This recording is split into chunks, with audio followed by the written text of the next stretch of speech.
Raptor fans, it's Andre Lindo here, back at you with another Raptors barbershop talk, and we gotta talk about this Raptors Knicks game.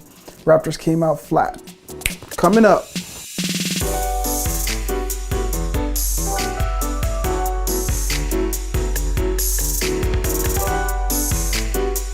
Today I'm not gonna have 3 key points like I do most of the games.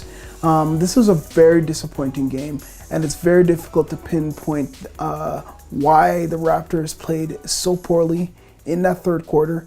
It could be a combination of the coaches, players just not waking up, Knicks playing great defense. But the truth of the matter is that the Raptors have found one of their hugest weaknesses is half-court offense. So the Raptors cannot play very well in a half-court set. If they're not getting to their spots, Derozan's not getting to the spots that he needs to get to, the offense just goes blank. They don't know what to do. They're confused. That's when they start jacking up shots that don't need to be jacked up, or DeRozan forcing it, or Ibaka going he was 0 for 9 in the first half, in the first 3 quarters. It was really bad. I say the half-court offense needs work. ISO ball doesn't always work. The ball movement, it just wasn't working today. Nothing was working. So when you think about it, it's like Casey left that group out there for almost 8 minutes stretch, and they didn't score a basket. And then he switched it up a bit to try to get more back on the defensive end. And what ended up happening is New York had the momentum. Ball just wasn't moving. As for calling all the calls for the New York Knicks, the momentum just shifted to New York, and New York capitalized on it so much that they went for a 28-0 run, scoring 41 points in the quarter, and the Raptors only scored 10 points when they started to kind of try to pour it on at the end. What do we do about situations like that? Now, this is something that Casey and the coaching staff have to figure out, where the offense, when they need a bucket, when they need something creative done, that maybe there's a play that's called to get DeRozan in his better spots, but it was just like jumper, missed a shot, throw away the ball. Those were the things that were happening in that third quarter, and then finally in the fourth quarter to start to play like the normal Raptor team that we knew and know who they are, and they just couldn't come back from that 20-point deficit. Another thing that I wanted to talk about as well is the rebounding. The Raptors' rebounding is abysmal.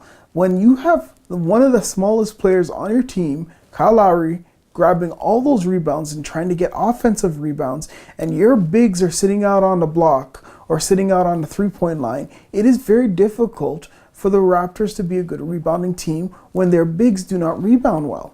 Yes, sometimes you're really focusing on defense or trying to get your shot, but there's got to be an emphasis on grabbing rebounds, and the Raptors just don't do it. So a combination of Raptors not grabbing rebounds, taking really bad contested shots, the New York Knicks putting on a show when it came to being defensive, they just imploded on each other. So I would say that we'd have to chalk this up as another Denver game where the Raptors just were going to lose this game no matter what in that third quarter.